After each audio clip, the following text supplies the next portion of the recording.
All right, welcome back to the IMK Super Bowl Edition Sports Insiders Weekend Review. Hosted by me, Parlay P, and live from LA, my man Big G. Now we're going to jump right into our Super Bowl coverage. We got all kind of picks on props, futures, and we're going to make some game picks and some score picks for the game as well. All right, so we got Big G live with us from LA. Big G. What's up, P.I.? All right, we're going to jump right into this Super Bowl thing. Obviously, we got a high-powered matchup this year. Offense versus defense, yin versus yang, Richard Sherman versus Peyton Manning. I mean, you got matchups unbelievable. There's going to be key factors to the game. But how we're going to approach this is very simple because we want to make sure that these people make some money. Okay? Yeah. All right, perfect. All right, perfect. That's right. So what we're going to do is we're going to jump right into it. I want you to give us what you think is going to hit tomorrow. Props, futures, score totals, whatever you think is going to hit, you run it, and let's hear it. Okay.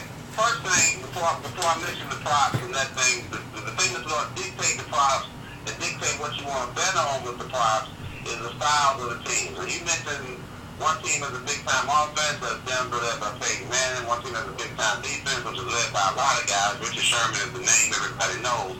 But they got bad boys all over the field. And which is why I believe the defense for Seattle at the end will dominate Denver's offense.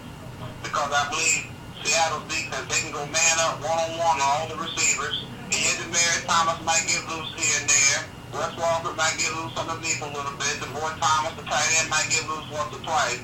But overall, they're going to dominate. And so what's going to happen is, because they can do the one-on-one all over the field on the defensive side, they can send the linebackers if they want to. If they don't want to blitz, they got the edge rushers who can come in and take Peyton off his spot. If you take Peyton off his spot, well, he has two, three steps to the left or right. That's going to make his passes a little bit off. And I believe at the end of the day, Peyton's going to struggle. So I say all that to say, as we get into the props, let's start with Peyton Manning. Okay. Now, the prop for Peyton Manning is 285 and a half. Over or under on the amount of passing yards he has for the game. Okay? That's the line. Now, I believe he'll go under that. I believe at the end of the day, he'll start out decently in the first half. But I think by the end of the day, they're going to have a beat on at 285 and a half. They will go under 285 and a half on his pass. Okay. Now, completions. Okay, I'm sorry. Go ahead. Okay, I was just going to say, so for the first one, you got Peyton Manning, 285 yards under total for the game? That's correct. All right, perfect. So you heard Big G yell it right there. The first one, Peyton Manning, defensive battle, 285 under. All right, you got it. Okay, completions. Okay, the number of completions is 26 and a half. Okay, over under. I believe he will throw a lot of short completions or short passes. So I think the completions will go over the 26 and a half. Okay. So you think that he'll throw a lot of short dink and dunk type passes? Yep. Okay. All right, so the second bet that we got Peyton Manning completions over 26 and a half. All right, what else you see, Big G? Okay, the running back. They got two guys, Monte Ball and Noshawn Marino, who carry the rock and they share the responsibility. Noshawn, his over-under number for rushing yards is 59 and a half. And there's no way that he's going to get 59 and a half. I just don't see it. I would almost put a front bet that the front bet didn't exist, and he gets knocked out of the game. That would be my prop. Oh, okay, now let me ask you this, Big G, because obviously what you've already stated about Seattle's defense, I'm feeling you where you're going on your game this lean. What gives you the gut feeling that Noshawn Marino is just going to get obliterated in their run game when he's been slashing people all year? Well, you got to understand, they play two different leagues for the most part, and not only that, but look at the victory that Seattle had, man. Seattle's been playing big-time defenses, they've been playing big-time offenses. This last week they beat San Francisco. Francisco, the running back for San Francisco. They shut him down. And nobody always shuts that boy down because he's a hard runner. He don't give up. Frank Gore. You can't take him out of the game. Huh? Frank Gore. Frank Gore, thank you. And so, I don't think Sean Moreno has a chance in hell because people like Frank Gore, I think, what, for 45 yards? Right. Yeah. He's a tough runner. Now, Sean's younger than him, okay, and he might be a little fleet of foot, but I just think he's going to get a couple of his fans and shake him up. I don't see him finish the game. If he won't finish the game, he's not going to get 59.5 yards. I don't see it. All right, well, you convinced me of that, Big G. No Sean Moreno under 59.5 yards if he doesn't get carted off the field. What else you see out there, Big G? Okay, field goals for both teams. Field goals made. The number is 3.5. Okay, I think it'll go over 3.5. I think it might be 5 or 6 field goals. As a matter of fact, I think it'll be a field goal game. I think the defense will like I said, Seattle will slow down Peyton. And I think Denver has a decent defense, and Seattle will have some drives that will get stopped in the red zone, and they'll have to kick field goals. So I think the number on field goals will go over. The only hesitation I have with that is the weather, because sometimes you get up there at Giant Stadium and the wind swirls around, so I'm not, it's going to be 10 to 20 mile an hour wind, so that might have some effect.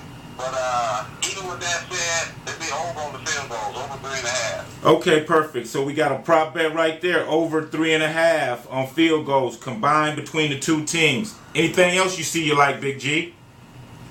Yeah, let's go to the other side of the field. I gotta talk about my boy Beast Mode, man, Mr. Lynch. Hey, Mr. Lynch.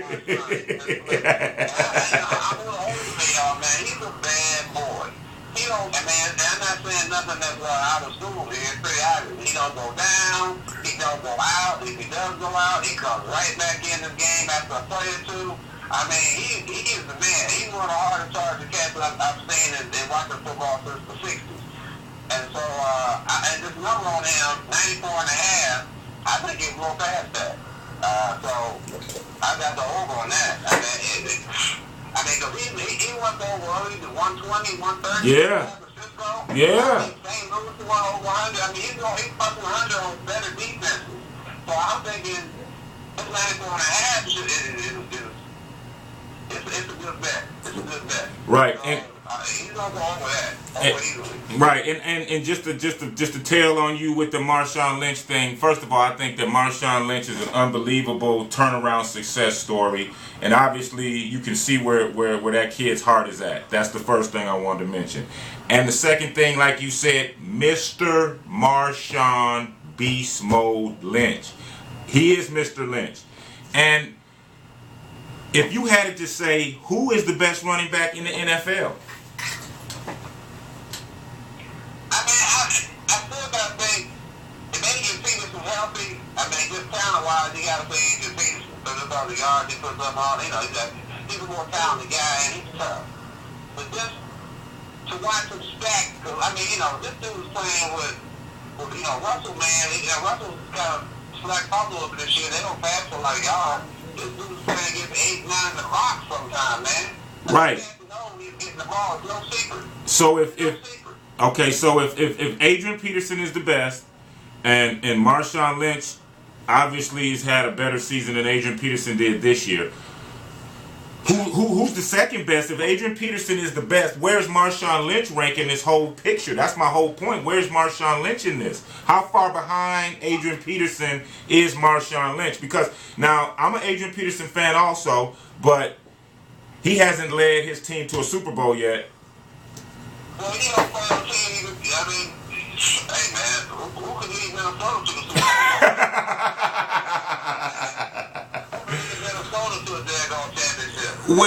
Well, a couple years ago they had Brett Favre. You forgot a couple years ago he laid the ball on the carpet down in the Superdome. They were playing Brett Favre on their way to go to the Super Bowl, and Adrian Peterson said, "Here you go, New Orleans. Here's the gift that you need, the gift that never keeps receiving." He gave them the gift. Okay. Is this when my boy Brett was the quarterback? Yes, sir. Well, now you recall, didn't Brett throw an interception like he's prone to do to wrap that game up? Yeah. He just dropped the ball, but didn't Brett mess that up with a couple inches? Yeah. I mean, I remember he had the last interception to seal the deal, and as we say, I guess I do what you do. They call it the big giveaway. They combined to flush the whole game down the toilet. I'm not arguing that point with you at all.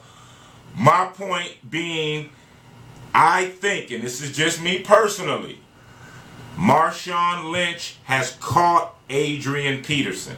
Marshawn Lynch. And you know what, P? I wouldn't argue with that, because this war, I was going to say, if I got one game, it's a Super Bowl or a Saturday game or the game for my son, right? Because I got one game, I'm starting Marshawn Lynch right now. That's what I'm saying. Thank you, my brother. Thank you, my brother. And I love, that's the good thing about the IMK Insiders. These picks that we give you guys are consensus. We sit down and we debate this information. This isn't something where one guy walks in a room and goes, this is what I think, this is what it's going to be. It's not like that. We sit down and discuss this. We take notes. We write this down. This is what we do. This is coming live and direct. Anything else you see out there, Big G? Well, we got to involve one other guy here, the guy that was getting all the pub, all the press. This is Rivers, so he's the top cornerback or one of the top two cornerbacks of the game. And, you know, they made a big uproar. There was statements and outbursts a couple of weeks ago, which to me was no big deal. I mean, you know, he's right in the heat of the moment.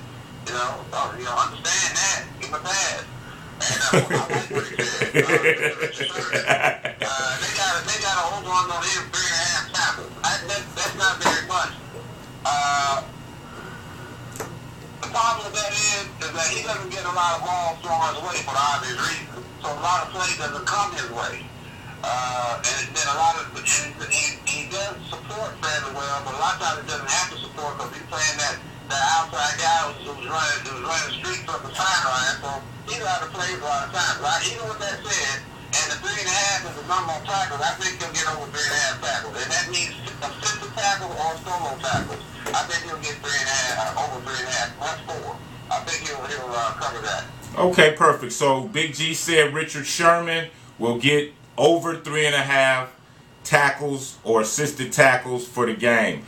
Obviously, Richard Sherman is, we have a family member, B.2G kid, as they like to say out there in California. He's a B.2G kid. So I would hope that none of that would have anything to do with you making this pick, Big G. Would that have anything to do with this? Nah, I've never had to play with me, Richard, before my time. But they talk about the defense and the heat. That heat they be putting on the old man. Whoever's out there. And I think that heat, that the defense, that's the old school defense, man. That's George Atkinson and Jack Taylor. My fellas for them boys, man. They are from Kansas City. That's not real old AFL, man. When the wide receivers couldn't get off the line, man. Boys are getting elbowed up to the side of the head, getting knocked out. Changed out of it, but I miss that kind of football. Right. Seattle, that's what I think about. I think about them days. Okay. As well as me and all them cats, man. That's what I think about. And they gonna put that heat on, and that -2. Seattle's gonna cover that -2 from Denver is giving the -2, and the 48. In my mind, is going under 48. Okay, so something like 24-21, 24-17. Maybe, maybe. I'm thinking maybe 21-20. okay. I'm sorry, maybe 21-17, but I think that's up. Okay, so we got a prediction on the game. Our first prediction has come out live as we speak, live on air. Big G has predicted Seattle -2 and the under 48. Now, obviously, there's a lot of things that's favoring in this particular game. Big G is favoring defense. He's favoring defense and he's going that route. Now, we also like to play both sides of the coin. So, I'm going to give you a few predictions that I may have for this particular game. Okay? Just some of the things that I saw, Big G, as an NFL fan. I know that we have NFL insiders that are working with us on this particular endeavor that we're going through right now. But I love the NFL also, and I love sports. So I got some NFL predictions also for tomorrow's Super Bowl game. And here's a couple props that I see happening tomorrow. All right, the first one I see The first score, I believe, will be a field goal. I think that these teams are defensive oriented. Obviously, Denver's an offensive oriented team. I think the first points tomorrow in the game will be a field goal. That's a plus 130 value. That means you get extra money, no juice. You're getting more than you bet on your return. All right? The second one I see, Big G, that I like is Russell Wilson over touchdowns. Okay? It's 1.5 touchdowns. I believe he'll pass for 2 touchdowns tomorrow as well. I believe that he will get that tomorrow in the game. Field goals, I'm right there with you on the over 3.5 field goals. So I'm right in line with that. And then I believe Seattle's team total, their total points, will be over 22 points. I believe they will get over 22 points in tomorrow's game. I'm with you. I believe the score is going to be right in that 27-22. It's going to be right 24-22, 28-22. It's going to be a close game in the 20s. Both teams will have in the 20s. Now here's where we differ. I'm taking the Broncos. And the reason why I'm taking the Broncos, and I know they say all the time, I know this guy is unbelievably unpredictable in this game, but simply put, I believe that it is Peyton Manning's time to shine. That's number one. Number two, I think Champ Bailey, it is his time to shine. It's his time to get one. So I think it's just Denver's time to get one, and it's not Seattle's time because they haven't gone through enough yet. I think they have to go through it this year, come back next year to get it done. I think it's a toss-up game, but we want to give you both sides of the coin. Big G is taking Seattle minus the 2. Seattle plus the 2. I'm taking Denver minus the 2. I haven't got a prediction on the score. I'll go with you with the under, but I'm going to take Denver. Big G is taking Seattle. We'll be back next week so we can answer to those picks. Anything else in the NFL Super Bowl edition for the game that you see, or any other comments that you would like to make, Big G? Nah, I think we covered it fairly extensively, T. As usual, we just like to give the folks a dose of sports therapy to ease their souls, a little salve to work on those empty pockets to bring them back to life. All right. I think we did that once again.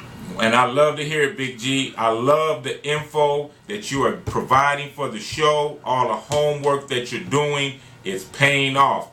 Just to quickly review, last week in Big G's college basketball picks, he was 9 out of 10.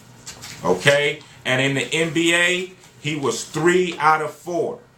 Okay? So if you take that combined total, you have 12 out of 14 winners. So, as we like to say at IMK, we have winners on deck. All right.